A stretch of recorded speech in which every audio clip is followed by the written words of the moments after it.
Alright guys, I'm back with the top of the line training. And here's the Umlindi packed out for a day, or as you work, an overnighter. Okay, an overnighter. Basically a lot of the same items, except just more stuff for preparing for an overnight. Possibly a 2-day if I wanted to, just depends. So let's just get to it. In the back side here, Pathfinder grill. I talked about this before, got a video on it, check it out. Got my Gransford Brooks small forest stands. Here, it provides me with a pole, a hammer pole, an axe, shaving and whatnot. And that's all I have in the back side. Now let me just say this, disclose this. This thing is packed out tight, real tight. Alright guys, I'm back with the top of the line training. Sorry about that disturbance. And like I said, I've got the small forest axe and Pathfinder grill. I will say, as I was saying, this thing is packed tight. And that's where the next part of the video will come into play, where we are starting to utilize some of the strapping and other equipment, such as the kit bag that could store some of the smaller items and help provide more room through the bag. So with all that being said, opening up the top. This does have a dual zipper head, by the way, if I didn't mention that. Right away, I got the raincoat, or the rain jacket, providing against wind and rain, of course, as well as extra insulation at night if needed. Got my hockey puck, or my sharpening puck, if you will. My stakes for the lean-to, cordage. My fire kit, my Hudson Bay tobacco tin fire kit, loaded with char, loaded with, it's got a couple of Surefire micro infernos in there, various other things. Here is, I like these cheap Walmart food, as you were, stuff sacks.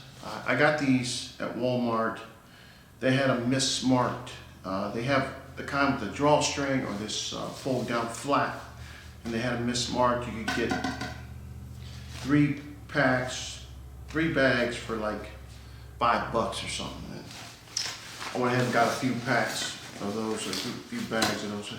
Anyway, I have my my food tins here: cornmeal, vegetable soup, and rice. And then I would also have, I don't have it here right now, but I would have like some salmon, some tuna, some beef jerky, and a few other little maybe sweet things, that coffee and things that I would have for lunch and dinner. Here is my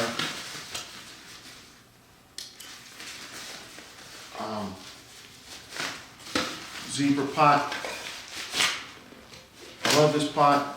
I haven't really used it a ton. Now, I've used it quite a bit, don't get me wrong, but I haven't used it a ton. I'm going to start using it a little bit more, I think. You can hang it, you can put it on the grill, you can put it right in the fire, many ways to cook with it. You can also carry items inside of it, so that'd be nice. It's a nice feature, I think. Here I have a fleece. And also let me just add in as well, just like before, I would have my pants. The only thing I'm missing here is my base layer. I would have my base layer on with my jacket and my hat and boots and whatnot. And then I would have this for extra warmth. And if rain or whatnot rolled in, I would have a rain jacket. I also brought my rain pants, because if it starts raining through the day, I want to make sure I stay dry completely, or as much as possible. It also provides extra protection against the wind and rain.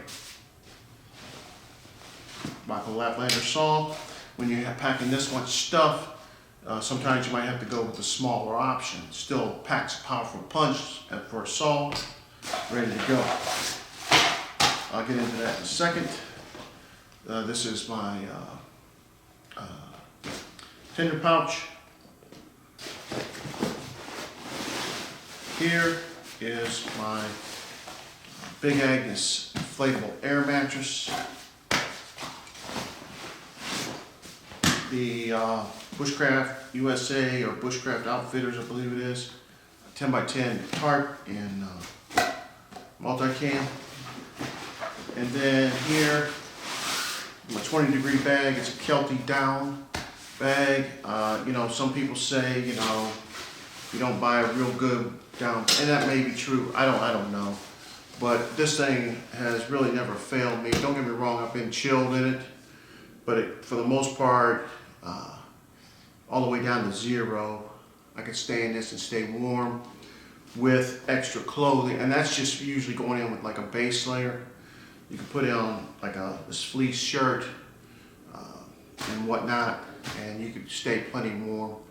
I just usually chose just to go in with base layer, and you know that's never really got super freezing cold in that. And so that's all that's in here. Now I also do have in the side pouch, I couldn't put it, I put it in too late, so I just threw it in there. A bag of batteries, C123s and others, AAA. In this Possibles pouch,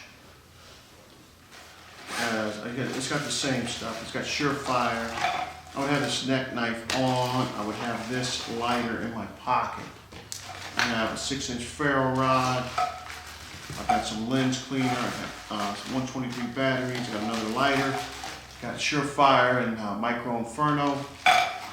As you were, a Mini Inferno. Got a Fresnel lens. I got ink pen. I've got lube for my tools. Frog lube. It really works great for preserving the steel on the tools. Really good for that. I got toothbrush, toothpaste. Got stormproof matches. I think I got these for like $2, and they're not the real big one. This is the Coglins, whatnot stuff. But you know, these work fine. They're super coated.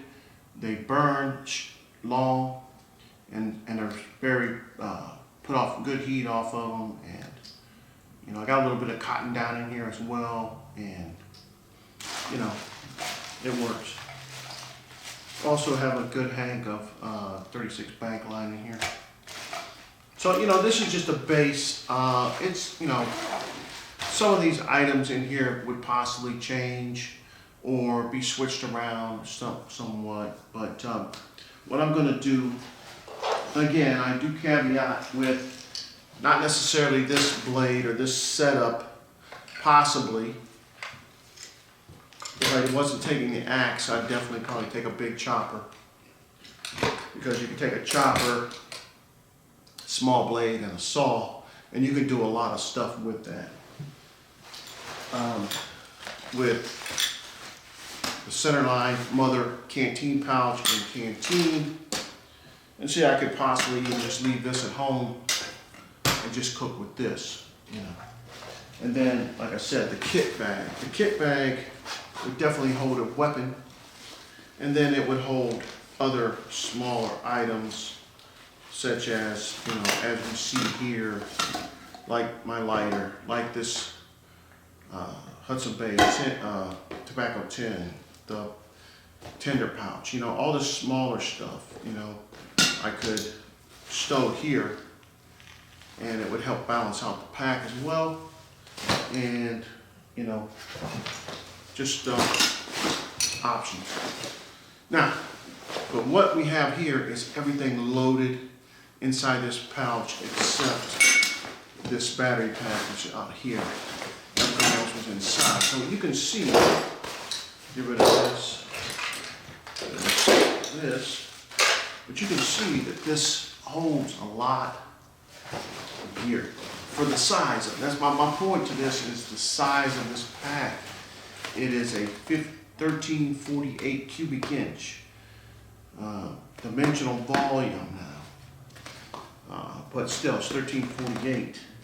When you look at it, you're not, you know, I was looking at videos and things online. I wasn't sure about how big it really was. Even though with the dimensions and stuff online. But that being said, once I got it in, I was thinking, man, this thing's small, but it actually packs a lot of stuff.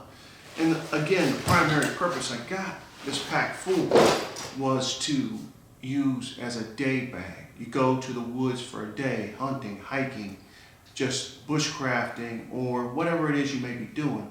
It holds enough essential gear plus comfort gear that you need without overweighing you and having enough stuff to be comfortable and get things done for whatever reason you go to the woods. So, that being said, stay with me. I'm going to get the next kit set up. This is a top of line